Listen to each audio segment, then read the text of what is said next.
time. I don't know if people still congregate in pubs and if music's anywhere near as important, or I mean, I don't know. Does anything happen in Aylesbury these days? Yeah, we do our vinyl on Wednesday. You never stop. You never stop. Chris is doing his vinyl on Wednesday, and of course you've got this event tomorrow night, which is going to be sort of celebrating the music of Friars in the wine bar in Temple Street. Yes. Well, I guess what Pete's asking is there like, young people and new music? Is that what you're saying? Yeah.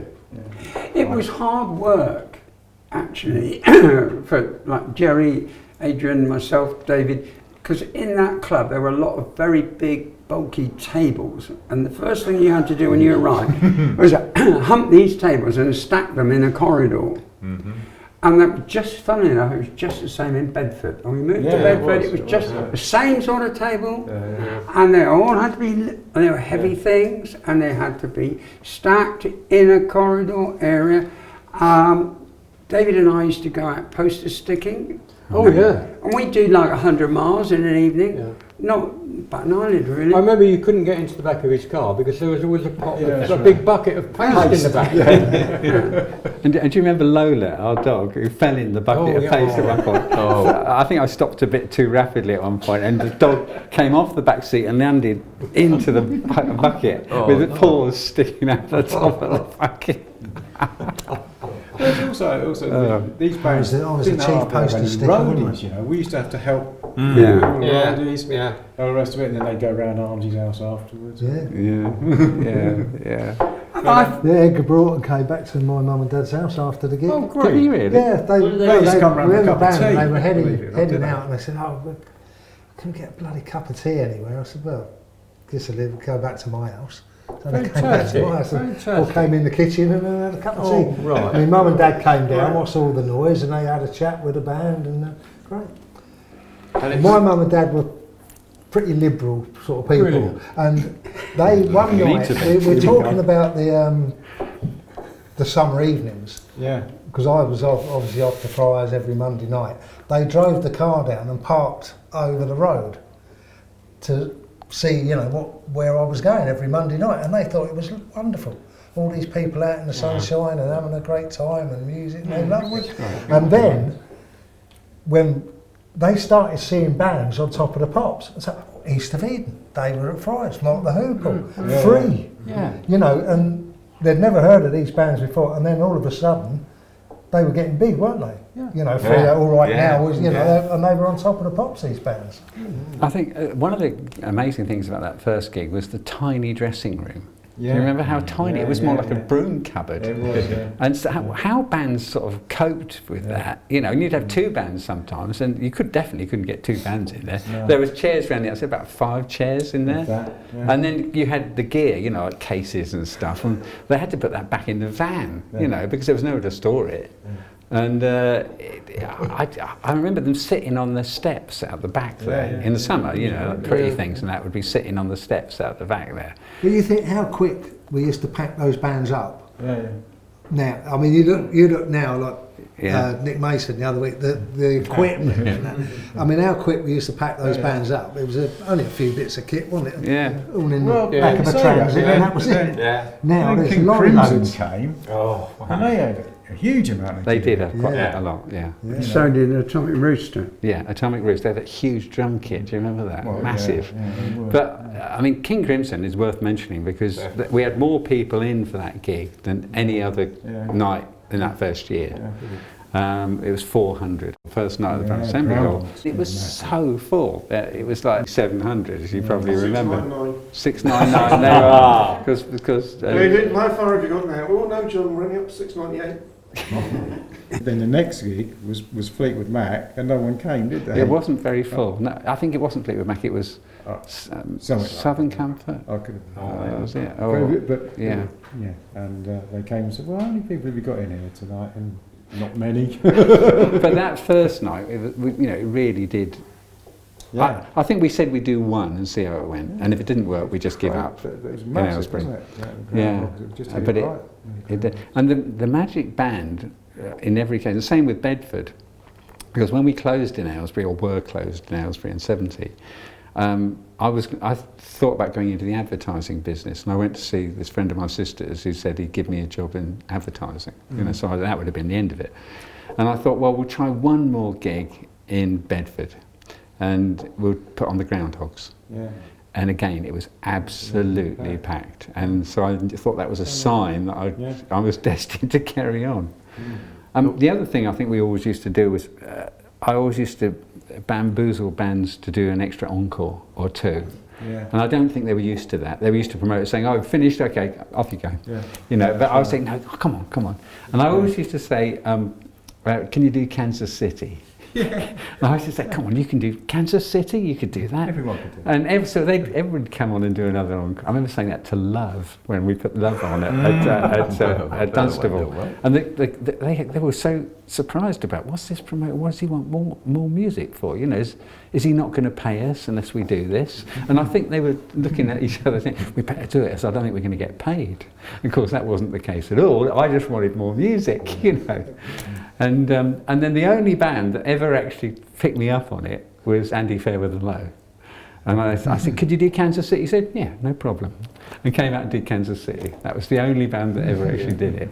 But yeah, we're racing ahead there. Yeah, I want to actually. But yeah, that was the thing, that getting people to do encores. I remember Chicken Shack did 7 encores because I kept going backstage to them after they came up. I said, come on. Didn't he end up in the middle of the road with his extended guitar lead? Pretty much. What is that? Dan Webb. He was down the back of the hall. Which hall was this? The Borough Assembly Hall? Borough Assembly Hall. Yeah, He was right down the back of the hall with the extended. But he ended up on the traffic island at one gig. Was it Bedford, maybe? What, out in the square? I don't know. Here he came right to the back of the hall. Yeah. Walked right through the audience. Fantastic. What's happened to that hall now? I mean, Borough Assembly Hall's gone.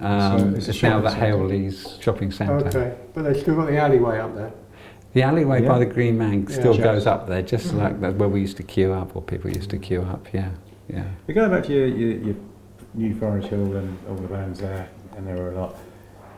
You've got to mention Blossom Toes. Yeah, absolutely. Because they were fantastic. They were a real Friars band. Yeah. Probably one of the, 3 were, a lot of them were, but they were a real Friars band. They sort of resonated Peace with Loving us. Man. Yeah, that was the one. Peace Loving Man, yeah. Having come back from Czechoslovakia at the time, and the Peace Tour. Cool. They absolutely knocked us sideways, didn't they, really? Yeah. I missed them. We didn't really know much about them before, I would guess. And that was great. 2 guitarists, right-handed, left-handed. Oh, it was all very clever stuff. And such nice blokes. Yeah, because Jim Cregan went on to play with Rod Stewart, didn't he? Yeah, and Brian Belcher, when he was in Slim Chance, when he was up there, he said, he brought us a great beer afterwards to talk about the old days of the real Friars with Blossom Toes. And he said, I was talking to Jim Cregan the other day, he said, I'm in Rod Stewart. I said, yeah, but I'm enjoying myself. It's a funny thing, there was all this love and peace atmosphere. There was a lot of hostility as well. What not in that first era? Not in the town there was. Oh, see, in the town. Not in the Friars, not in the Friars. No, not in Friars, but there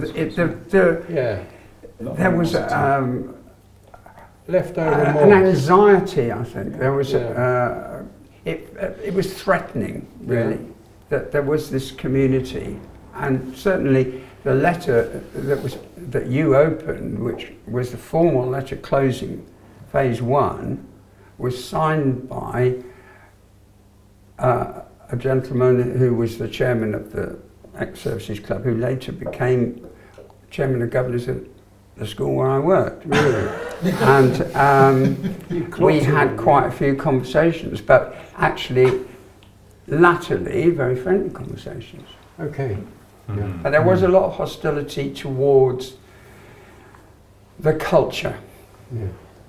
So how did you pull off getting Mott the Hoople for the grammar school dance?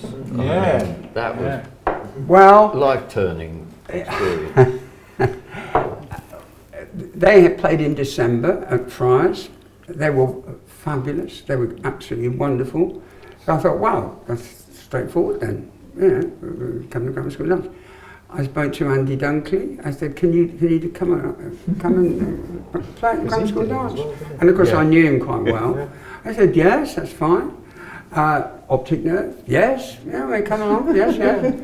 And so, at the grammar school dance, there was Mott the Hoople, there was Optic Nerve, there was Andy Dunkley on the stage. And by and large, at grammar school, I'd never seen anything like this at all. I'm talking about the pupils, and they were just sitting on the floor, which is what you did. I remember Andy Dunkley on stage saying, "Well, Robin told me this was going to be just like Friars." It's not at all like Friars. Because it's in the school hall. Didn't Miss Camp turn up? I think she probably did, the high school mistress and various senior staff. But I have no recollection of having any bother, you might say, after it. But in retrospect, it was an outrageous thing to do. Yeah. And Chris, you got in under the stage or something on that, didn't you? No, well, I was too young to go. I didn't qualify for the grammar school dance at that time. You were in fifth form, eh? I was in the fifth form. Yeah. So I went in the millwrights over the road, and as you do at the age of 14, there was Mott the Hoople sitting in the corner. Oh, yeah. And I'd seen them a couple of weeks earlier in Aylesbury at Friars, and struck up a conversation with Overend Watts, who bought me a beer, and then went over, and Hunter was sitting in the corner, and he just said, "Are you coming to the gig tonight?" And I said, "No, I can't, I'm too young." And we'll see about that. And had a half-hour talk with Hunter, you know, telling me not to take any shit at school and all this sort of stuff. And they got me in as a roadie, you know. Overend Watts was about 7 foot tall, so I just sort of went in next to him with a sort of coat up, and I hid under a table where the PA stack was, and watched most of Mott's set, which was great. But they did 2 sets, and I had to go because I had a curfew at home. I had to be home like by 10 o'clock or something, so I had to go, and they were just about to do Rock and Roll Queen, and I managed to get through the entire evening unnoticed, and Mick Rouse went, "This one's for our mate Chris, who's got to go home."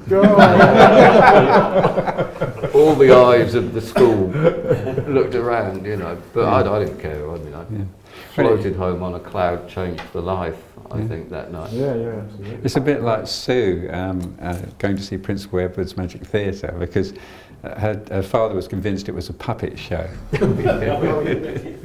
And she said, "Oh, Principal Edward's Magic Theatre, yeah, that sounds like something we could let you go to," you know. Yeah. And do you remember Liverpool scene, you know?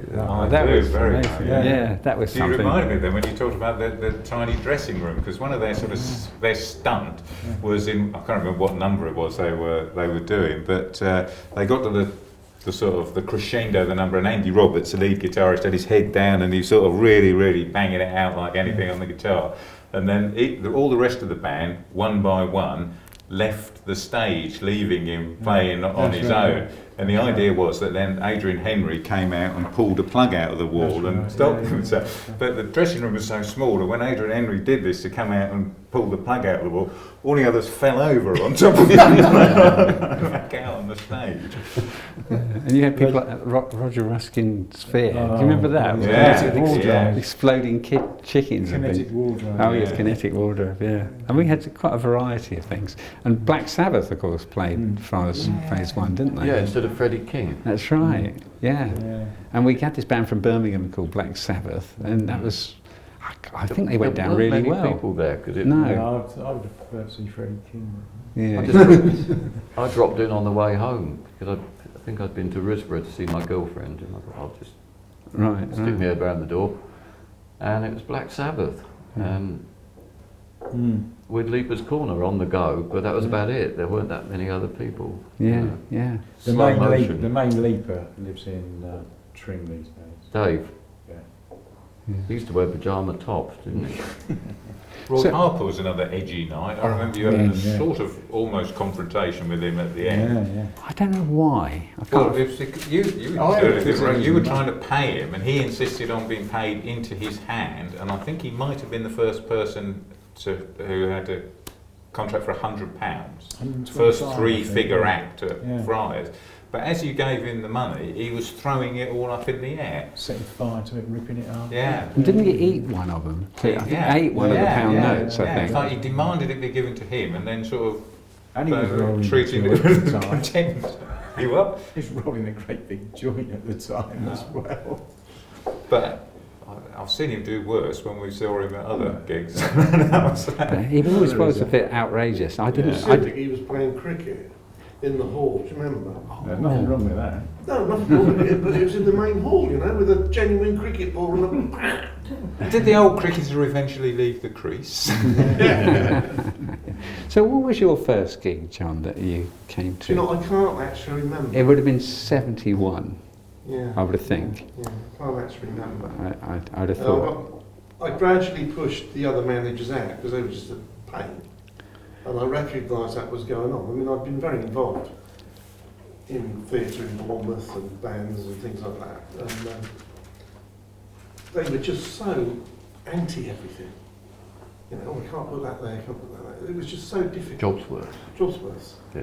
And I felt in the end I was a mediator. I honestly can't remember what the first band was. But I really got into it in the end. Yeah. I didn't let any other person work it. And in the back, you know, if you go, I know we shouldn't be going right onto punk and all that, but I was dead worried that they were going to say, no, we're not having it. Yeah. And I was adamant that if you ever managed to get the Pistols, I would be there in front of the council saying, look, this will be fine. And I wanted it to happen. And that was my attitude. And I was a local government officer, you know, so... I think with punk, we were just behind the curve, and deliberately in a way, because the venues like St Albans and other places that were sort of taking anything got closed. Punk got banned. Punk got banned from Wickham. It got banned from St Albans. We kept going with it because we were just behind the curve, rather than ahead of the curve. You know. In the background, I was busy saying, there's nothing like that. It's fine, you know. Yeah. It's just young people. It's moved on, you know. Yeah. Well, let's talk a little bit about the Borough Assembly Hall period, because we did that Groundhogs gig, which was something, and you were playing on stage that night, weren't you? Yeah, with Otway, Yeah. playing bongos, inspired by the Third Ear band's Glenn Sweeney to get a pair of bongos. Yeah. And did this behind Otway, and we did Hobble on the Cobbles, and got a good review from Steve Peacock, actually. So what date was that? That was 17th of April 1971. Yeah, And can you Otway's- remember who else was playing that night? Well, there was the Groundhogs, and there was someone else. There was. It wasn't Warren Harry. No, it was Philip Goodhand Tate. Oh, that's right. Yeah. I was at that one, so... Yeah, we put him on several times. We thought he was the next Elton John, but it didn't quite work out. I remember quite an interesting gig at the Borough Assembly Halls, which was the Gilbert Hampshire Armpit Review. They were a very good band. I know. We were You both used to on, play your head, didn't you? Correct. You used to play your head and move your mouth to create Correct. different sounds, Correct. and then you. Are you inviting him to No, do it? Well, at this moment, I hear then? that his doctor has told him he's not allowed to do it anymore. Funny that. It was the most extraordinary gig I've seen. I think it was. Really? Yeah, you were supported standing Arthur there. Brown. Going, But I did that And on you're wearing several- a gas mask Yeah. as well. And That was wearing Gilbert Hampshire. your dad's With just dressing the gown. head playing, I did it on several gigs. Yeah, very Stick Little good. Fingers, 10th birthday party. Right. Genesis, Watford Town Hall. It was better than the Lou Reed gig, in fact. You know. I remember at Watford Town Hall, and we had you doing the William Tell Overture on your head. I'm glad you gave it its full And size. you looked at me and said, I can't remember how it goes. You looked Oh, at me, yes. I was in the wing, I can't remember how it goes. And I ran on and sang it into your ear. There's a recording on the internet of the Genesis gig, and it's got the intro and it's head playing, and it says, this is the the best version of the knife by Genesis that you'll get. You know, it's one of the very early things.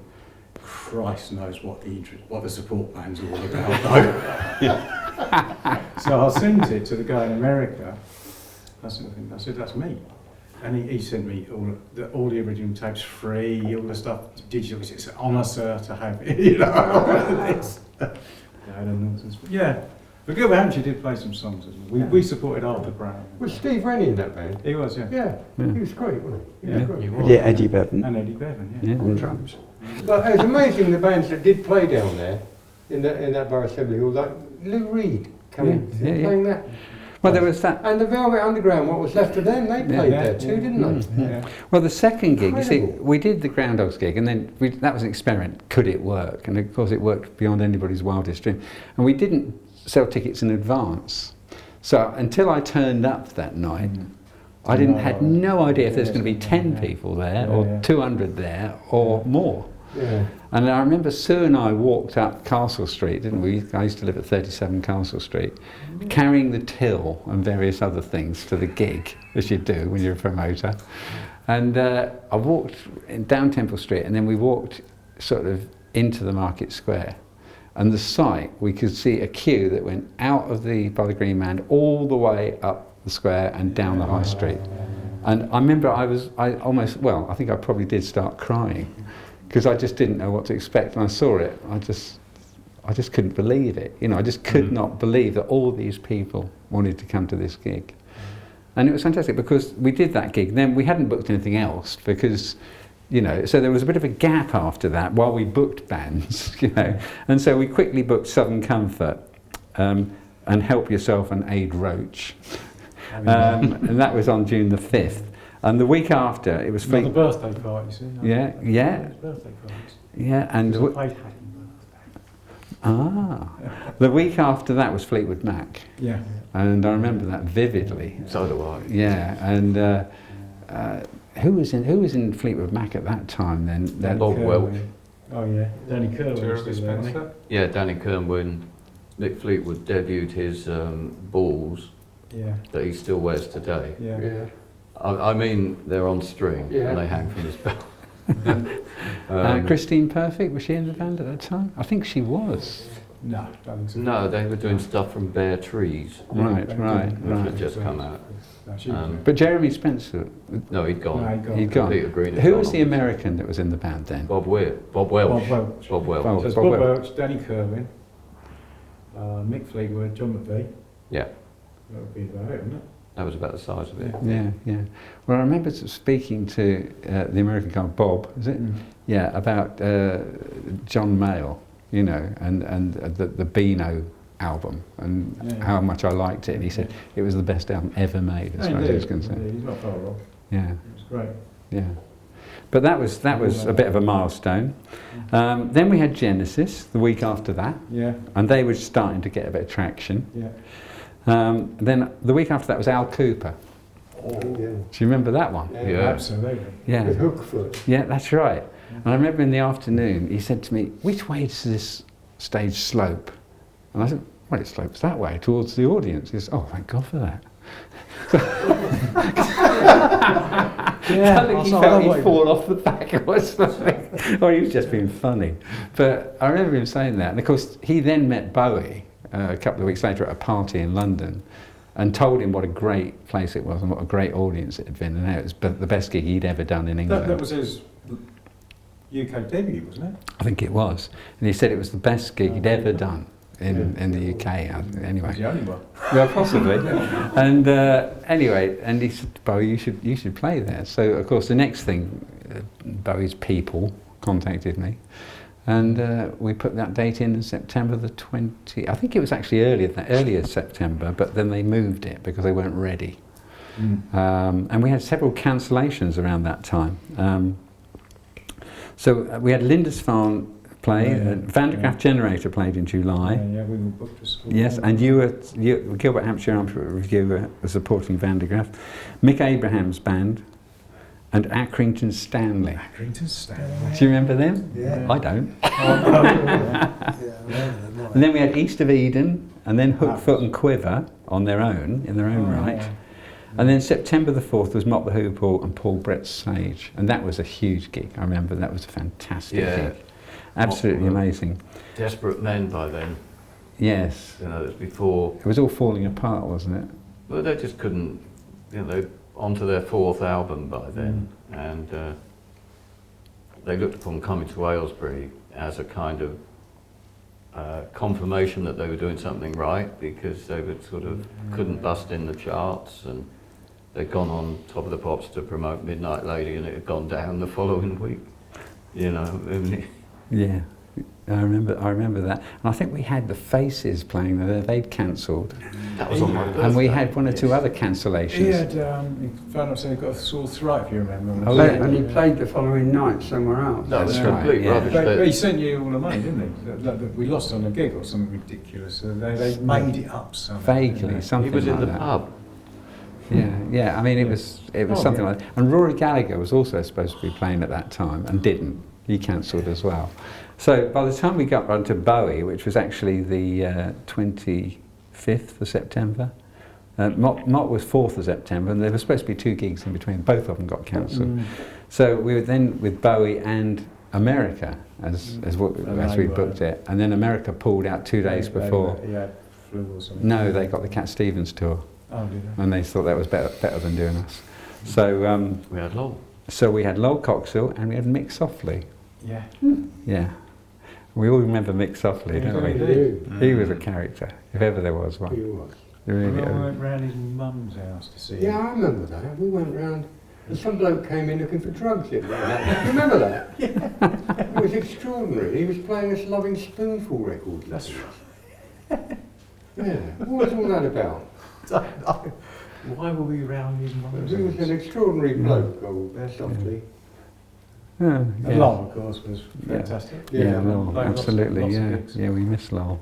So what did they? Those two supported Bowie. Yeah. Yes, Yeah, Mick I Softly remember and that, Lowell yeah. Coxhill, yeah, Yeah. yeah. And then we had Quintessence, then we had Atomic Rooster, which was a complete sellout. I remember that. Yeah. So much so that they asked me to promote their whole tour, British tour, which I stupidly did, which didn't work out at all well.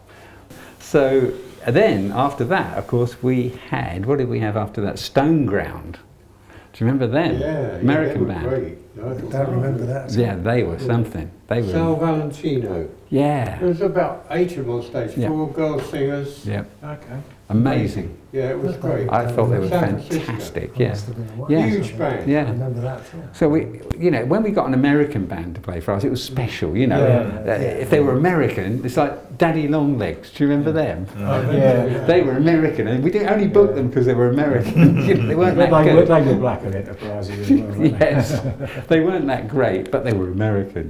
This is the important thing. So then after that, we had, of course, Bowie. Was something else. And of course, Bowie. Well, you probably know the story. He wanted to write musicals, and he thought he'd done a few gigs that year. He did Glastonbury that year, and they hadn't gone well at all. I mean, they really hadn't gone well. And I think at the Roundhouse or something he'd done as well. Again, didn't go down well there either. And suddenly he played Friars, and the audience went with him. And it was the first gig where he thought, I can do this. I can do this. I can play live. And that's in the dressing room afterwards. I think, Chris, you were there with me, and he said, this was great tonight. Let's form a band and do it properly. He said, I'm going to come back, and next time you see me, I'll be completely different. Yeah. And it will be something else. Which was true. Which he did. Yeah. After that, we had the Velvet Underground, as Pete says, without Lou. Doug Yule. And it was Mo Tucker, was it? Mo Tucker Yeah. sang she was After there, Hours yeah. right at the end. That was I always remember her doing, we'll close the door and we can last forever. Yeah. That was just something else. And after that, She played Chapel in the Valley. Right. Roxy Yeah. Music. Yeah, after that it was Velvet Underground, after that was Barclay James Harvest, and then Arthur Brown. I remember Arthur Brown turned up really late. Is that the Christmas one? Yeah, that was the crucifix one. And the coffin, I think. Yeah, he turned up, he came out on stage in a coffin. The Reeds of All. That's I right. mean, he was always a- supporting. Yeah, that's his right. PA broke down, and he said, I'm a trained opera singer, I don't need a PA. And he had got a very loud voice, acoustically, very, very loud. That was the trouser dropping night, wasn't it? No, that was the next one, which was Osabisa. Osabisa. and Oh, June. yeah. That was a trouser drop. And who was it? Who was it? Was it not Mick Musson, was it? Boddington. Ginge. Boddington. John Boddington. John Boddington. Wasn't it Dave Schultz or was that? Schultz Yeah. and Boddington. They all decided they'd take their clothes off completely and dance in front of the was always stage. taking his clothes. Yeah, he did Was the he? Porkwind as well, didn't they? Did he? Anyway, Boddington joined in this one. somehow it got out to the Bucks Herald. Yeah. Sun got it, And it was all over America. You know. It's middle pages of the Sun. Yeah, and on the front page of the Bucks Herald it said "Youths Dance Naked," Yeah. and I thought that was possibly the last gig we'd ever do. You know? But we somehow got away with it. I don't know how. We just talked our way out of voodoo it. music.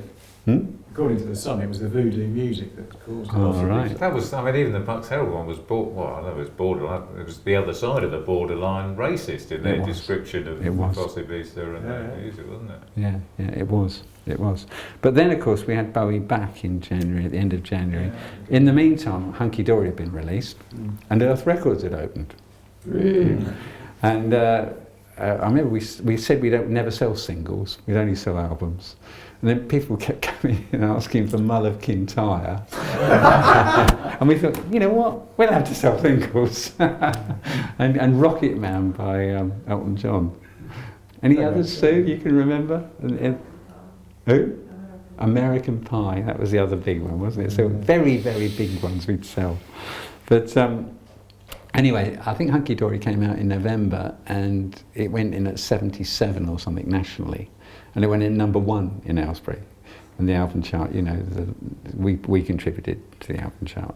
And then, so, you know, come January, we were all looking forward to hearing Hunky Dory, you know, because we all knew it by this time. We thought it was a great album, which of course it is.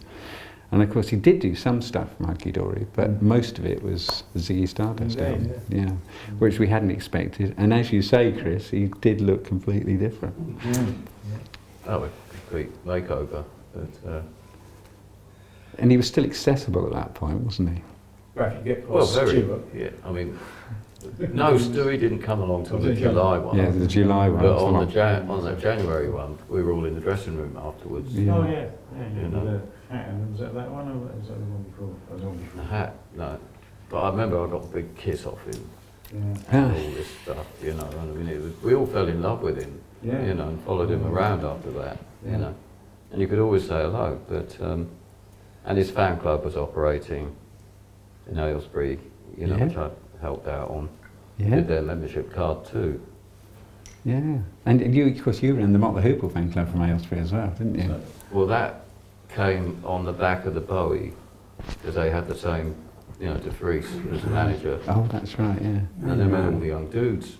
When De Vries had taken over Mott, when Bowie rescued them, which he did at the same time as the rise of Ziggy Stardust, we talk about spreading yourself thin.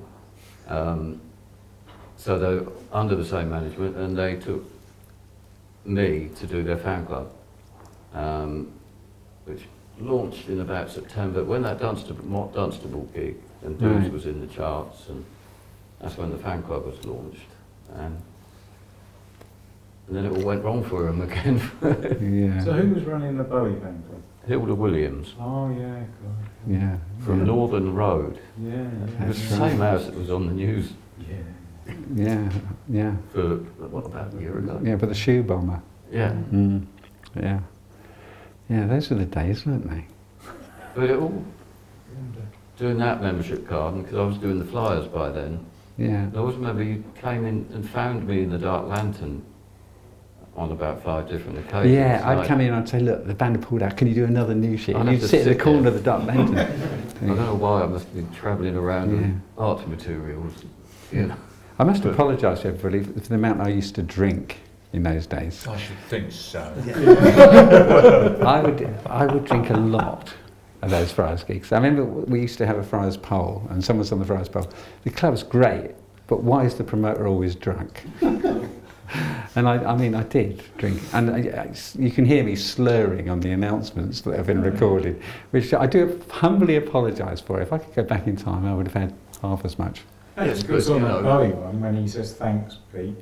Yeah, Peter. Yeah, he said Peter. He called me Peter. That's not my fault. What about the Queen story in that night? Oh, that was something, and that was something that Steve was involved with. What, the Queen one? Yeah. Yeah. Well, it all started quite early that morning, as I remember, because the first thing I think I knew about it was we used to have a relationship with the chap who used to do the car park next to the Borough Assembly Hall, because obviously access to the stage door was around the back. Yeah. So on Saturday it was quite a busy day for the car park, so I think you had an arrangement where they basically blocked off. Yeah, we the put door some there, boards around it or whatever something. was, Yeah. So that the truck could get in. But at that stage, we were used to sort of 1 3-ton truck or something was typically what you got. So I remember we had this little grumpy man turned up probably about 9 o'clock, not at all happy, saying, I don't know if it was 1 or 2, probably 1, an articulated lorry had turned up. And he wasn't letting him in, and it was currently blocking the market square, and what were we going to do at that? And, well, we didn't hear a lot from David usually around that time of day. I was writing the news sheet at home. At that Can't be point. right. So I think we sort of sweetened them up, and they got their truck round the back with a lot of grumpiness involved. And so then the road crew wanted to get into the hall. They'd driven overnight from Blackpool, I remember, because they played Blackpool the night before. Goodness me. They wanted to get into the hall, and of course we didn't have the keys or anything at all. So I think we had to send them off to have a good old Aylesbury breakfast or something while we figured out what we were going to do. Eventually got them into the hall, and I remember they took one look at it. Oh, we're not playing here. Excuse me? So they said, you've got a proscenium arch, which was the Borough Assembly Hall did. Yeah.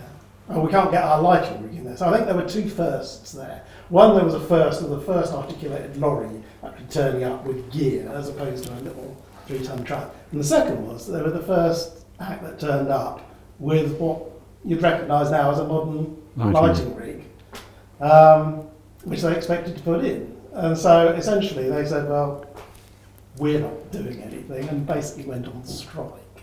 So then we sort of figured out, what time of the band were getting here. I think the answer was about lunchtime or something. And it culminated in the Bell Hotel, didn't it? That's right, yeah. Over afternoon tea, Yeah. having a discussion about whether they would or they wouldn't play. I remember going up to one of their bedrooms, and the bedrooms in the Bell were very small. And I was there with the band. I can't remember if you were in the room at the same time. I would never went to the bedroom. I was literally begging them to do the gig. 'Cause I think we were selling tickets in advance at that point, and it was sold out. Yeah, it's not bad. And I remember Freddie was really moody. He said, I don't want to play a place where you can't do the proper lights and all this sort of business, you know. And Brian May was the one who saved it. He said, look, I've spoken to Ian Hunter about this place, and he says it's great. He said, Friars is great, and I think we should do it. And he sort of brought them all round to doing it. And then, ironically, they did it, and it was a great gig. Yeah. And I can't remember what the compromise with the lighting was, but and I think Freddie afterwards said it was one of the best gigs they'd ever done. Yeah, he said that's one of the best gigs we've ever done. You know. But then there was a real scramble because they got this big show and they obviously weren't going to do it. But the road crew had been on strike until I think it was pretty sort of Late. 3, 4 in the afternoon, something like that. You'd sold the thing out. You were going to open the doors at 6:30 or something. They reckoned it took them 3 or 4 hours to set the whole thing up. Mad scramble. And who was the support? Was it Frupp or something? It was Frupp, yes, Yeah. absolutely. Yeah, good old Frupp. Yeah. They always used to tour with a carpet, and like a living room carpet, and perform on this carpet. But yeah, that's a good one to bring up, Queen, because I know you were heavily involved with that. Yeah, yeah. Well, you know, we've sort of wandered into 72, and of course the last Bowie gig was really quite exceptional, wasn't it? And that's when the security was such that even I couldn't get backstage. The promoter, I couldn't get backstage.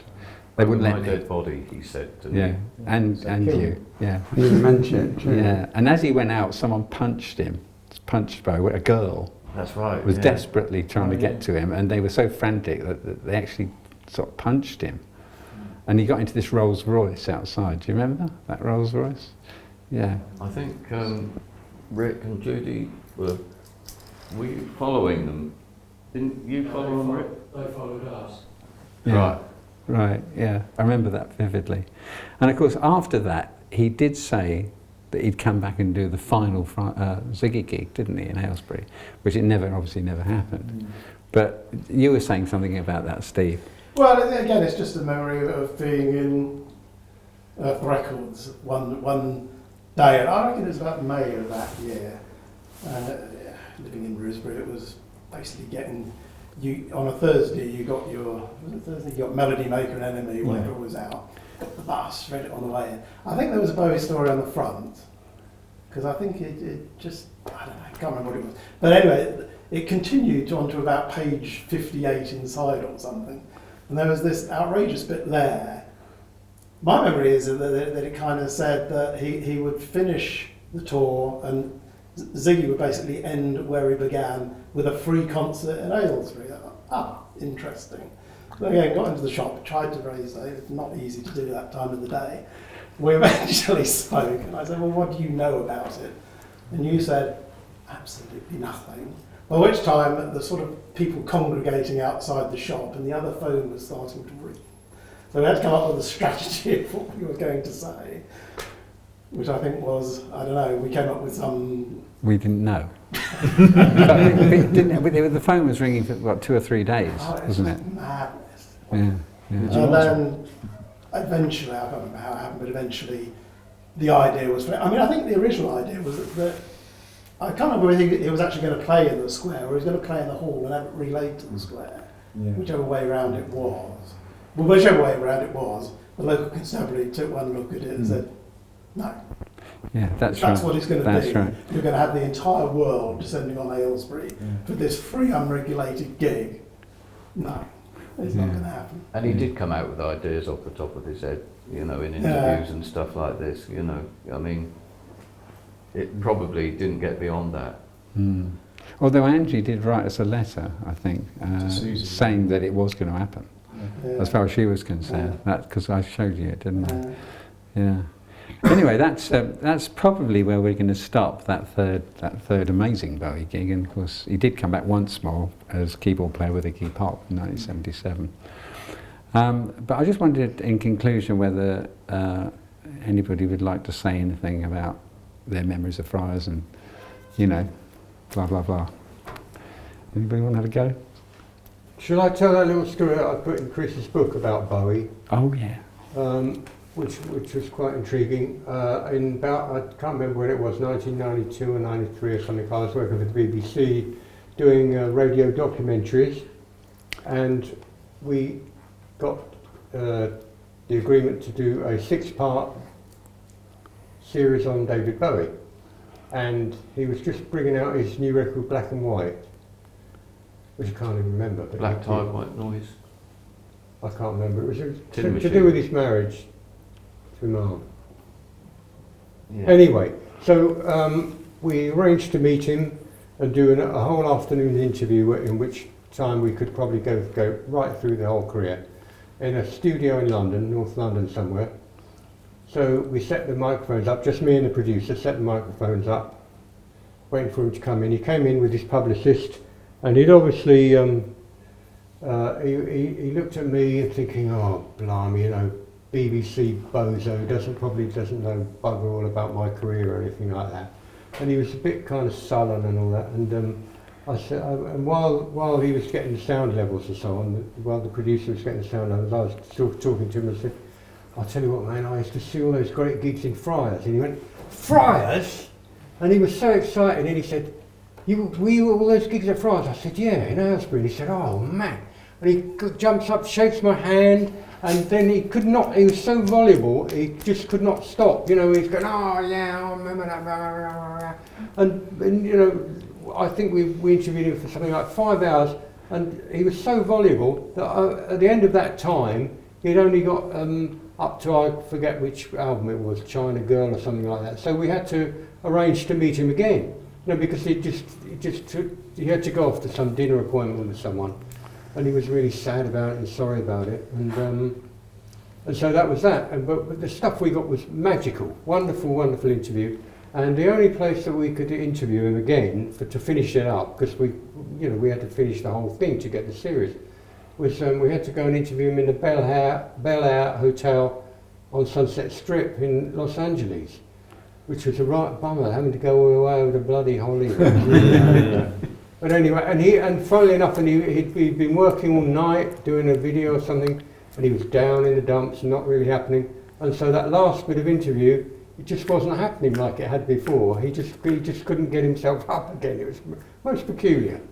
But anyway, we did it. We did the series, and I've still got the tapes. You've got the tape of him talking about Friars? Yeah, I have. I've got the tape. Wow, that'd be something, wouldn't it? Yeah. Yeah, Yeah. that's fantastic. Yeah. Steve, what can you remember about Earth Records and? Well, yeah, that was fun. I mean, it was fun having the two things working side by side, because it was a proper synergy. So you were selling tickets, but you were yeah, it was great. Yeah, good. Another thing, if I can just Of say, course. is when you got to phase 3 down at the Maxwell Hall, you, as a great, brilliant brainwave of yours, you always put that Clifford T. Ward record on just before the band came on. You know, would you like to see our show? Would you like to see?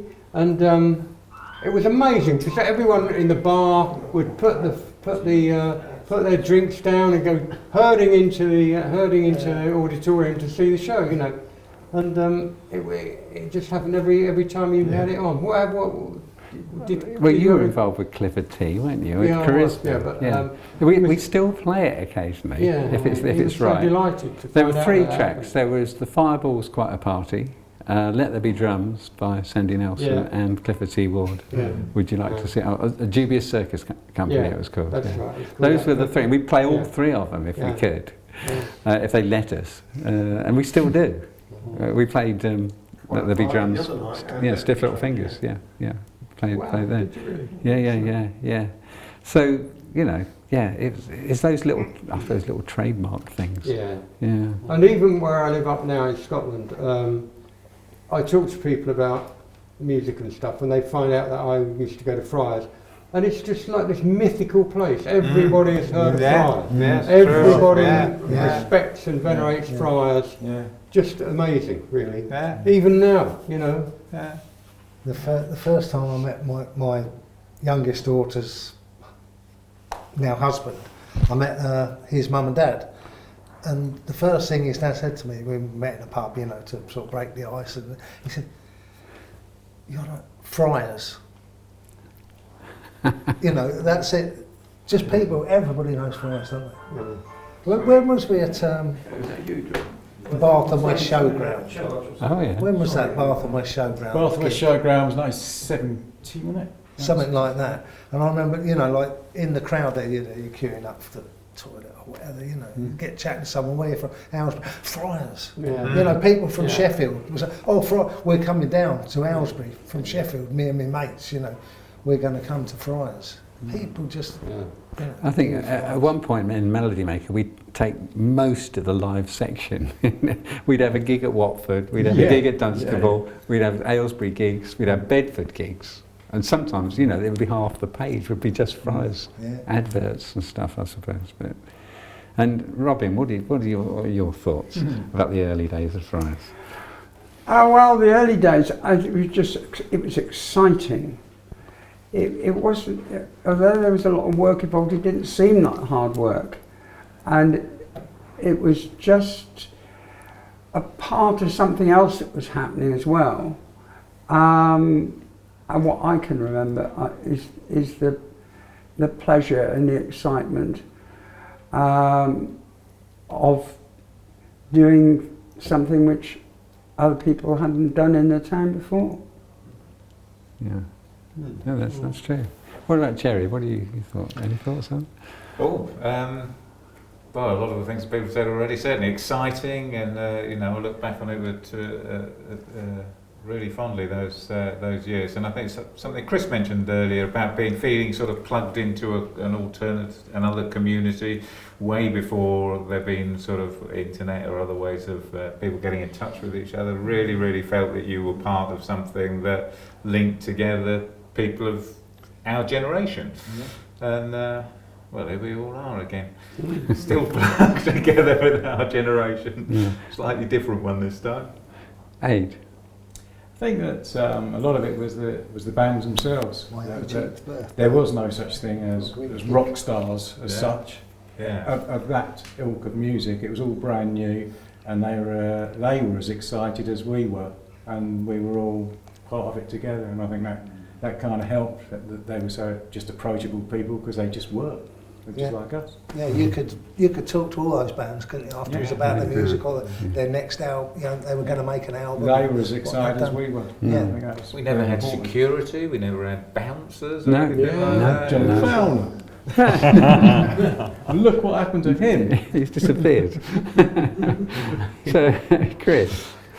Turned off in his prime. It was just the formative part of my life, and everyone sitting here today basically set me on the path I'm still on, you know, with writing, but it was just the excitement, like Robin said, and everyone else. I mean, seeing something amazing every week, or hearing, you know, the stuff Andy Duncan. I mean, it was just really, really exciting. You didn't want to do anything else. You know, it gave you something to think about, and it was motivating. And I mean, now the great memories are sort of snapshots. You know, this is how your memory goes. I think. Yeah. You know, and I've got so many.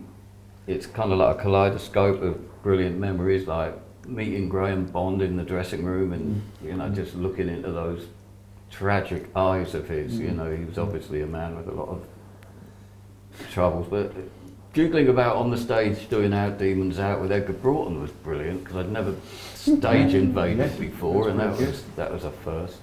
And the Mott the Hoople gigs, I mean, just you know, standing in front of Mott while they're doing You Really Got Me for half an hour, standing on their amps, and you know, incredible. Yeah, and Half Moon Bay, and yeah, Rock and Roll Incredible. Queen. You know, just Yeah.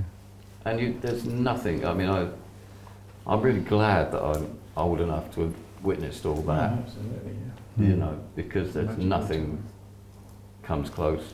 Well, don't you like Ned Sheeran? Ned Sheeran. Ned Sherry. Oh, Ed Sheeran. so, John. Well, can you imagine what it was like working at the Grosvenor, the Assembly Hall, other nights? It was just unbelievable, the stuff I had to do. And for me, it was just like a breath of fresh air. I'd worked in theatres before, especially in the Bournemouth area, all the theatres around there, mainly as a young guy, just helping out here and there and doing stuff on those package tours of the 60s, you know. And I thought Aylesbury's is going to, you know, I moved up here, and, and all of a sudden there was Friars. And it was just, well, like everybody said, it was just, I didn't feel like I was at work. I didn't do anything. So it was a great time, all great times, right, even now. Yeah. But what I think is amazing is how the Friars atmosphere even works in Waterside. You know, I mean, you've probably all got your views on your favourite venue, but for me, having worked on the management side of these venues, not Waterside, I work on the stage door at Waterside, but it transfers all the time, and the people you see and the camera art, it's still there. It's absolutely amazing. The atmosphere and the feeling for Stiff Little Fingers the other Saturday was fantastic. Yeah. It was just like, it's there again, isn't it? Wasn't It's it that just? Friars Yeah. night. And I think that Nick Mason thinks it'd be an honorary Phase 1 gig. That was superb. Yeah. That was a Yeah, superb night. Yeah. Keith, are you I think going to- everybody's said everything really, because they were magical times. Yeah. They were so different. You know, you didn't know what was going to happen, and then for, like you say, for 5 or 6 years, it was great. A lot of you have carried on with it. I haven't quite so much, but they were just fantastic times. You know, it was really, really, really good. And it was also a boy meets girl thing, wasn't it? Going in those days, it was a lot of people would go for the music, but they also go to meet members of the opposite sex or same sex. Well, actually, I went for Leaper's Corner. Actually. And I did. Never went. I lost a girlfriend thanks to that. What? You never saw her? She saw me idiot dancing and Yeah. was like, "You're funny, you are." You know, that was it. Oh dear. Anyway, so we're going to stop the discussion there. Maybe we'll have another one of these in some years' time. But this is the day, 50 years to the day, that we started at the new Friars Hall, and it's great to have everybody back here for this discussion. And really, we're hoping, I don't know what we're going to do with this, but we'll possibly put it on YouTube, or we'll give it to the museum as a sort of heritage item. You know, when historians look back at it in 200 years' time, they'll have something to work on. But yeah, so thank you very, very much for coming. It's been brilliant. Thank you. And, Thank you. yeah. And yes, now Sue's going to give us some awards to various people here, the founding fathers specifically. So, Sue, would you like to come forward? Blodwyn Forster, my 18th birthday. Was it really? Yeah. So this is for Robin. This is your award, Robin. I think you may have had one before, but you've now got two.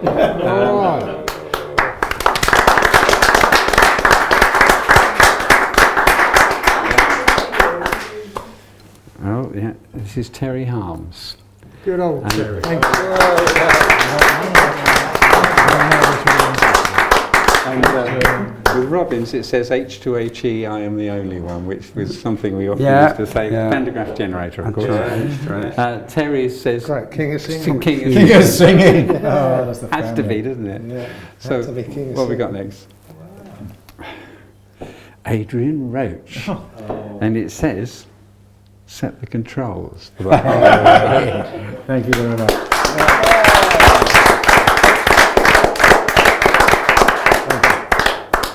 Cherry Slater, just east of the sun. Oh, that's right. Thank you very much. Roy Harper. I remember you were a huge Roy Harper fan. I was. Yeah. Still in. Yeah. Now we haven't got one for everybody, but we'll sort that out later, guys. But anyway, One for John? now what we got next? Mr. Chris Needs.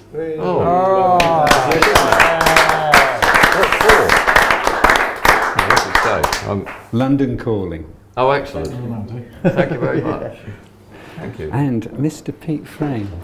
I should have put Jed Frame, really. I was shouldn't I? even there at the beginning. That doesn't matter. You were there. You were there throughout. The end of the beginning. Yeah. And for yours it Much as says, you'd like to forget it.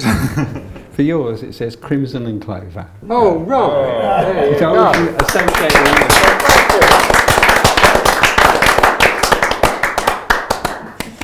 Oh, Yeah. And the last one, and I will get awards for you too, honestly, I wasn't, yeah. So it's Stephen, and it says Cosmic Surfer. Quintessence.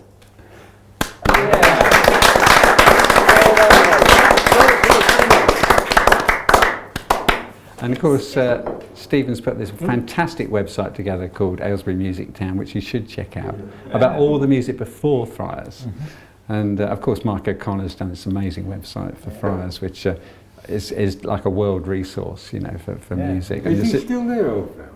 no, he left quite a long time ago. He fell over. To turn him off. Anyway, I can't Yeah. anymore. I've got one more here. Oh gosh, I don't know about this I'm one. not supposed to. No, you don't know about this one.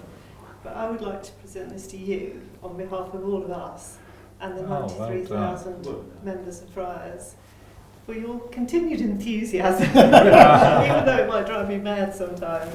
But thank you for giving us all the soundtrack to our lives.